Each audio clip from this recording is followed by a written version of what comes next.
왕이 제사장 아비아달에게 이르되 내 고향 아나돗으로 가라.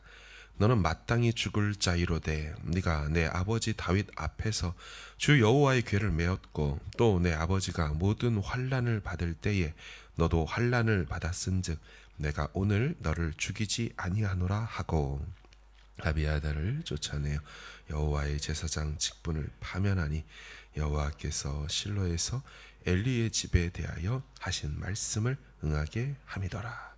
그 소문이 요압에게 들림에 그가 여호와의 장막으로 도망하여 제단 뿔을 잡으니 이는 그가 다윗을 떠나 압살롬을 따르지 아니하였으나 아도니아를 따랐음이더라. 어떤 사람이 솔로몬 왕에게 아뢰되 요압이 여호와의 장막으로 도망하여 제단 곁에 있나이다.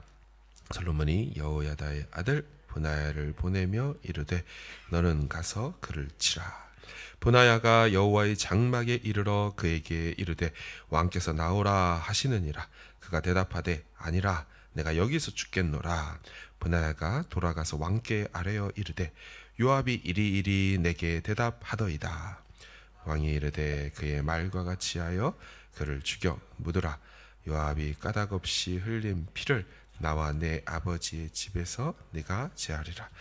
여호와께서 요압의 피를 그의 머리로 돌려보내실 것은 그가 자기보다 의롭고 선한 두 사람을 쳤음이니 곧 이스라엘 군사령관 넬의 아들 아브넬과 유다 군사령관 예델의 아들 아마사를 칼로 죽였음이라. 이 일을 내 아버지 다윗은 알지 못하셨나니 그들의 피는 영영이 요압의 머리와 그의 자손의 머리로 돌아갈지라도 다윗과 그의 자손과 그의 집과 그의 왕위에는 여호와께로 말미암는 평강이 영원히 있으리라.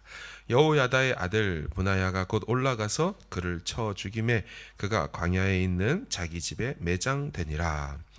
왕이 이에 여호야다의 아들 브나야를 요압을 대신하여 군사령관으로 삼고 또 제사장 사독으로 아비아달을 대신하게 하니라. 아멘. 솔로몬이 왕이 된 후 몇 가지 중요한 사건들이 계속 일어나고 있습니다. 이른바 숙청이 강행되고 있죠.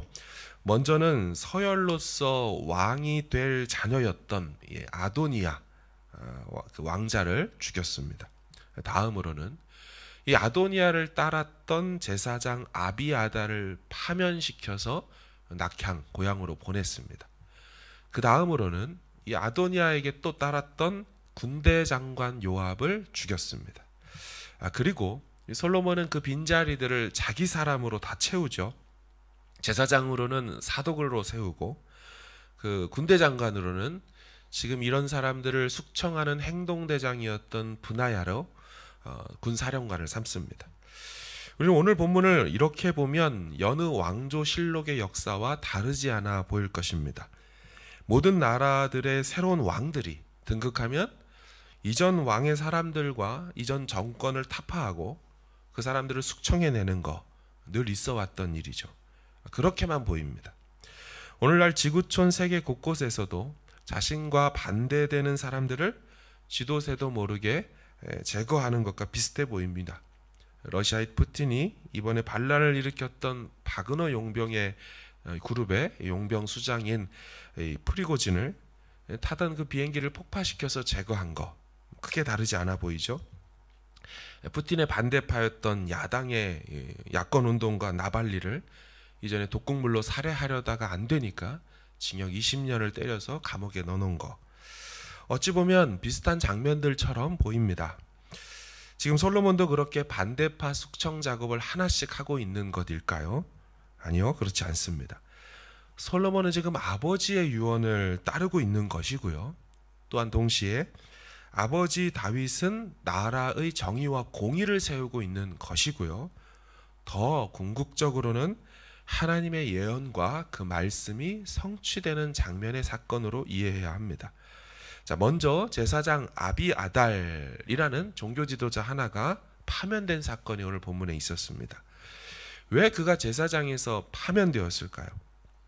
다윗은 이미 이전에 아내 밧세바에게 둘 사이에서 낳은 이 솔로몬을 자기를 이을 왕이 될 거라고 약조한 바가 있었습니다. 성경을 보면 여호와 하나님 앞에서 있었다라고 앞부분에 대화들이 나옵니다.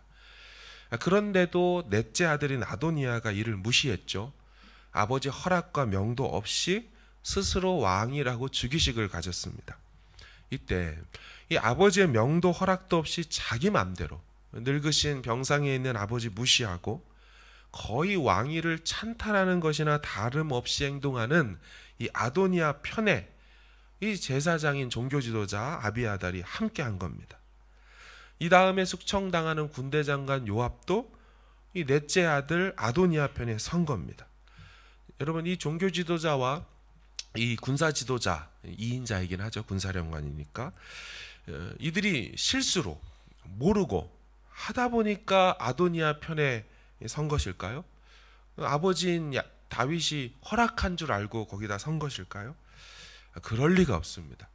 여러분, 이 군대 장관 요압이나 제사장 아비아달은 한 해 두 해 다윗 곁에서 서서 있었던 사람들이 아닙니다.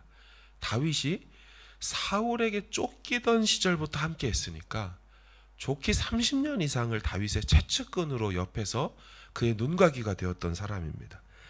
따라서 다윗 왕이 허락했는지 그렇지 않았는지를 그들이 몰라서 그 편에 설 리가 없다는 거죠. 그리고 생각해 보십시오. 누가 이렇게 성대하고 중요한 새로운 왕이 되는 그 즉위식을 예루살렘 궁 밖에서 합니까? 그것도 몰래 선왕도 없이 자기들끼리. 말이 안 되는 거죠.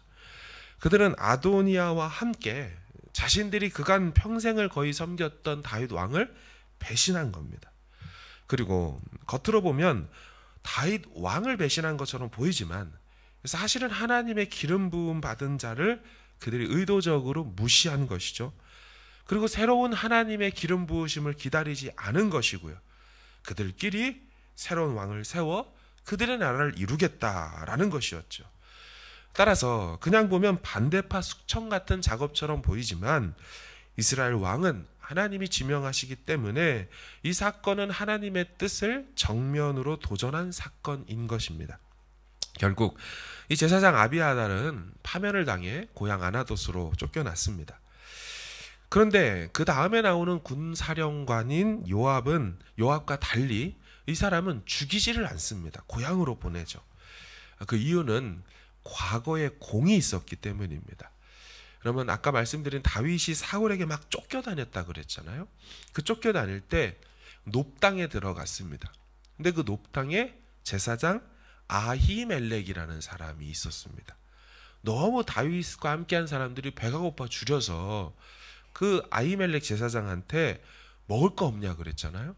그러니까 이거 하나님 앞에 내어드렸던 그리고 물렸던 남은 진설병 떡만 있다. 그래서 그걸 줘가지고 다윗과 모든 사람들이 허기를 달래고 거의 살아나다시피 하죠. 그리고 그 제사장 성막에 있었던 골리앗의 칼, 옛날에 다윗이 죽였던 그 골리앗의 칼도 이 다윗이 인계받습니다.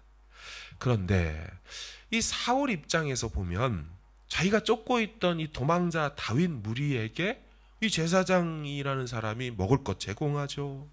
강력한 무기인 골리앗 칼 주죠. 그것을 이제 알게 되니까 화가 난 겁니다. 그래서 어떻게 합니까? 에돔 사람 도액이라는 이 잔인한 놈을 시켜가지고 이 제사장 아비멜렉과 그 집 제사장 일가 85명을 싹 다 죽입니다. 되게 나쁘죠, 이 사울 왕이. 근데 그때 한 명이 살아남습니다. 그게 오늘 파면당한 이 제사장입니다. 아비아달. 그러니까 다윗 입장에서 보면 이 집안 자체에 대해서 되게 미안한 집안이죠. 자기한테 떡 주고 칼 줬다가 어떻게 된 거예요? 가문이 몰살당한 겁니다. 사울한테. 그 중에 한 명 살아남아서 그 아들내미 하나를 다윗이 거둔 겁니다. 그럼 우리 같이 가자. 그래서 다윗이 걷어서 어디까지로 거둡니까? 예루살렘에 하나님의 궤를 메고 들어가는 최고의 입성식. 그때 그 궤를 이 아들한테 매라고 해줍니다. 최고의 제사장을 만들어주는 거죠. 그리고 나중에 아들 압살롬이 다윗 왕을 막 반역하고 하는 일이 있죠. 그때 이 제사장 아비아달이요 배신하지 않습니다. 다윗 편에 서서 행동할 뿐만 아니라 몰래 저 압살롬 쪽에 넘어간 것처럼 첩자 역할을 해서 정보 빼와 가지고 반전시키는데 1등 공신하는 사람이에요. 그런데 말년에 마지막에 다윗의 넷째 아들 아도니아가 반역할 때는 다윗 편에 있지 않고 내동 잘하다가 저쪽 편에 딱 쓴 거예요. 불명예스럽게 지금 말년에 제사장 직 자체를 파면당한 거죠. 참 인간적 눈으로 보면 인생의 마지막이 너무 아쉽죠. 그런데요, 숨은 내용이 있다는 거죠. 성경은 지금 오늘 이 장면이 하나님 예언의 성취로 본다는 것입니다. 바로 사무엘, 우리가 열왕기상을 보지만 사무엘 상으로 가보면 우리 처음 1, 2장에 엘리 가문에 대해서 하나님이 심판한 내용 아시죠? 엘리야, 너와 네 자녀와 네 가문 자체를 내가 영원히 저주하고 끊을 거야. 자, 오늘 보면 27절을 한번 보십시오. 아비아달을 쫓아내어 여호와의 제사장 직분을 파면하니 여호와께서 실로에서 엘리의 집에 대하여 하신 말씀을 응하게 함이더라. 이게 왜 엘리의 집에 대한 말씀일까요? 조금 설명 더 드립니다. 여러분, 제사장은 아론의 자손들만 하는 거 맞죠? 요새 시절에 아론에게 4명의 아들들이 있습니다. 따라서 제사장은 내 아들의 후손으로만 나오게 되어 있죠. 그런데 어떤 일이 있었습니까? 그 이스라엘 역사의 최초의 제사이자 첫 제사할 때 여호와께서 명하신 불을 가져다가 드리지 않았던 네 아들 중에 첫째와 둘째인 나답과 아비후가 그 불에 타서 다 죽죠. 그러니까 나올 수 있는 제사장은 요 셋째, 넷째 자식들로밖에 제사장은 안 나옵니다. 셋째가 엘르앗살, 마지막이 이다말입니다. 요 이다말의 후손이 엘리인 겁니다. 근데 이 엘리 가면 어떻게 한다고 그랬어요? 하나님이 다 끊어버리겠다 그랬죠. 요 엘리의 자손으로 나오는 사람이 오늘 파면당하는 아비아달이고요. 그리고 그 전에 있던 자기 아버지 85명이 다 죽었다 그랬죠. 사울한테. 그게 어떻게 보면 사울이 되게 잔악하게 한 거거든요. 그런데 사실 어떤 겁니까? 엘리의 후손 85명 일가를 하나님의 예언대로 내가 네 후손 다 끊어버린다고 했잖아요. 그게 아히멜렉이라는 그 후손 약 80에서 100년 뒤에 일가 85명이 죽고 한 사람 살아남은 이 아들이 오늘 솔로몬에 의해서 마지막 파면당해. 결국 그래서 오늘 본문이 그 말하는 거예요.